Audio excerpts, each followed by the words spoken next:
Welcome back. We're looking at the crisis in Somalia and what can be done to pull this African nation back into a state of stability. I'm joined by Dr. Ahmed Samatar in Minneapolis, Minnesota.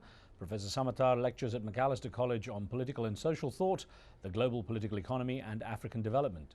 And from London, Roger Middleton, a specialist on Northeast African affairs at the British think tank Chatham House and author of a detailed report on the threat of the Somali pirates. As we get back to our discussion, let me welcome in ABDUL WALI from the UK. He's in London with a phone call. Go ahead, ABDUL WALI. ABDUL WALI, are you there? Hi, go ahead with your question, please. My question is that, please, we have a international community on Somalia issue.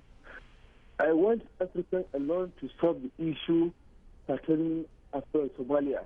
There's no need for any international community or any other countries from Africa. Right? Go ahead.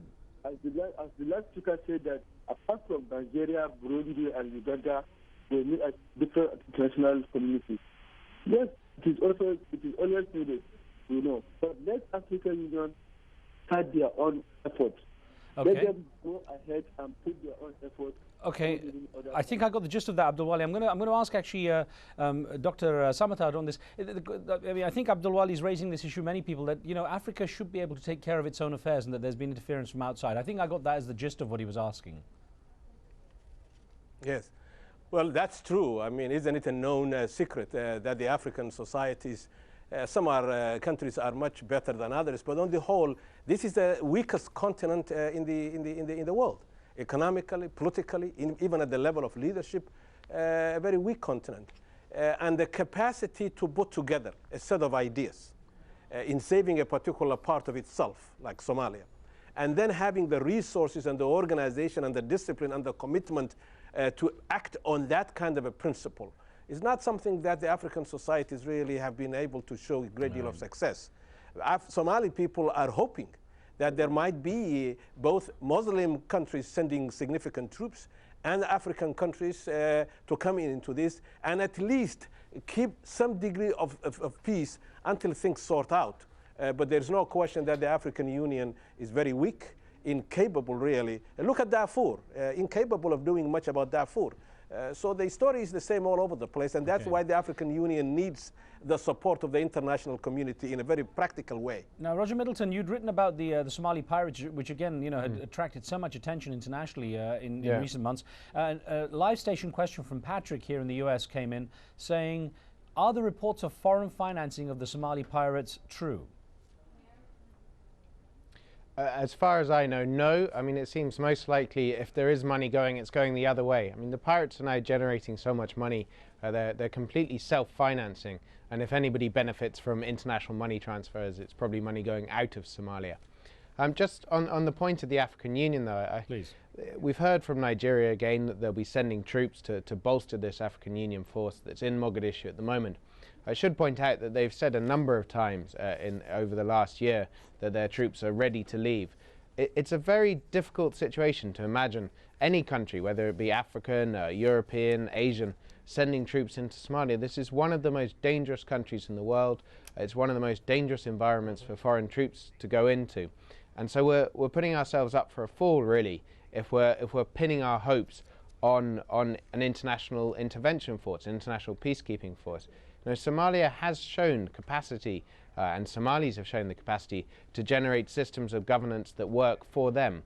If you look in the northwest of Somalia, in an area known as Somaliland, there is an imperfect but a relatively effective administration there that holds elections and has a judicial system and provides some services to its people. It's far from perfect, but it does show that Somalis are not genetically incapable, if you like, of running their own affairs. We've got a call on the line from Abdul Nasser in London. Abdul Nasser, what would you like to ask? Yes, please. I would like to make a comment first and then ask a question. My comment is that, as the last speaker put it, Somalia is, first of all, is not the most dangerous country in the world. I would actually dispute that. Somalis have actually put together, have shown how they can put their house together in order, and if they're left alone without outside foreign interference. And we have witnessed that six golden months just about 2 years ago when they were overthrown by the Ethiopian invasion, supported by the United States and other foreign countries. That's my comment. And the question I would like to ask, especially to Professor Samatar, is that what neutral role can the international community play, if any, when they are actually part of the problem? Particularly if we are to mention the United States actually bombing basically on a free hand. Abdul Nasser, let me get that to Dr. Samatar, as we don't have much time. Dr. Samatar, what Abdul Nasser is saying, that how can the international force be neutral? Right. Well, I want to add a point to what Roger said, which is true, and that is this is not some kind of a DNA deficiency among the Somalis. Both in Somaliland and in Puntland, east and west, in the north, the communities have created some minimum order of governance. But the international community, I think, can become a significant presence, and I'm not necessarily suggesting the United States and certainly not the Ethiopians, but neutral forces, which at least minimally can protect the vulnerable communities until such a time when the Somalis can work their agenda. Let me just add this point. The transitional federal government really is no more. The future belongs to the resistance movement. Whether the resistance movement then can create the vision, leadership, and order, and minimization of violence to pick up the pieces, that to me is the question of the future, rather than trying to salvage the transitional government that it is death throes now. Okay. We have Abdi on the line from Norway with a question. Abdi, what would you like to ask? Abdi, go ahead. Hello. Hi, go on. Hello. Yeah, go on. Hello. Abdi, please ask your question. Hello. Okay. Shall we speak? Yes. Go ahead, please. Okay. I want to suggest that the kind of peacekeeper that should be taken to Somalia should come from a Muslim country. Since the country belongs to Muslims, they will be able to take good care of the situation there. That's my suggestion. So I don't know if Roger and Dr. Samatar called that, but I think what Abdi was saying is that the peacekeeping force should be Muslim. It might be actually more effective.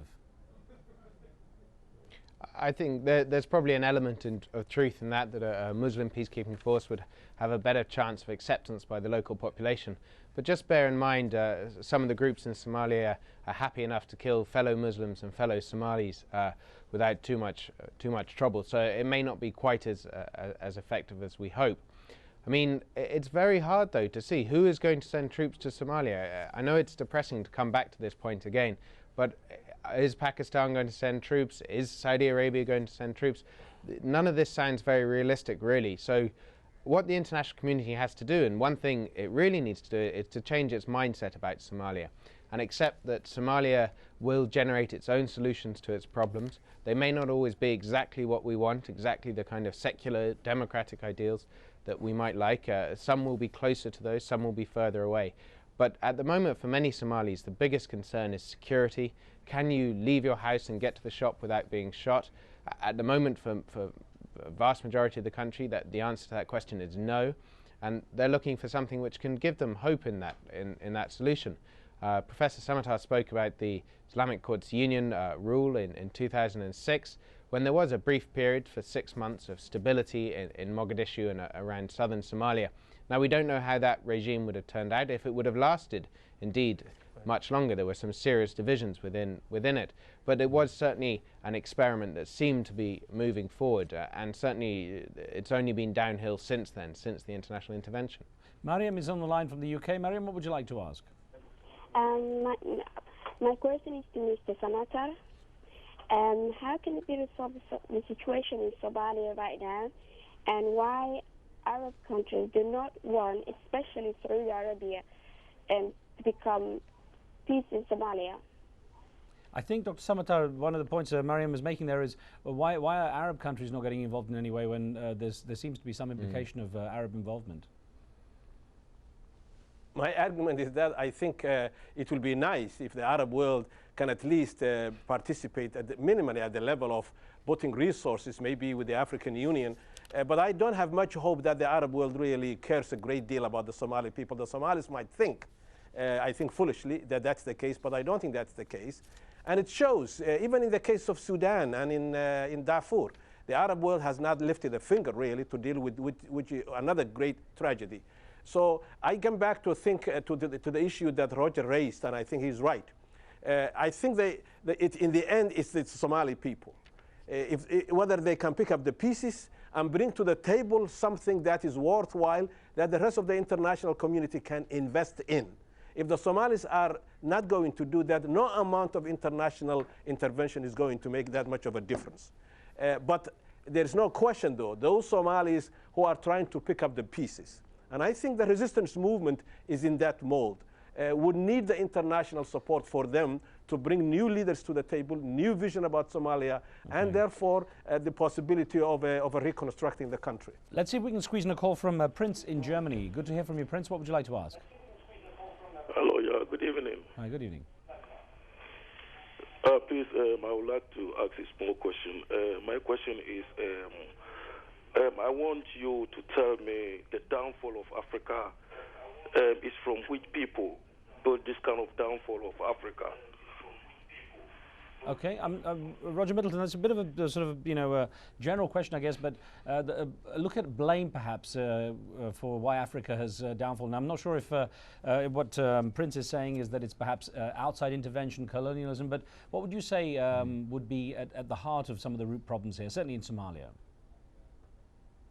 Certainly in Somalia, I mean, there are a whole range of factions. You can go back further if you want, but we might start with the Cold War and look at how Somalia changed sides from an American ally to an ally of the Soviet Union, and the massive amounts of arms and money for buying arms that were poured into the country, which meant when the dictator Siad Barre fell, there was a huge and ready supply of weaponry for different factions to use in fighting for their own economic and social gain. Well, of course, Roger. So, that's one of the causes in Somalia. Yeah. Okay.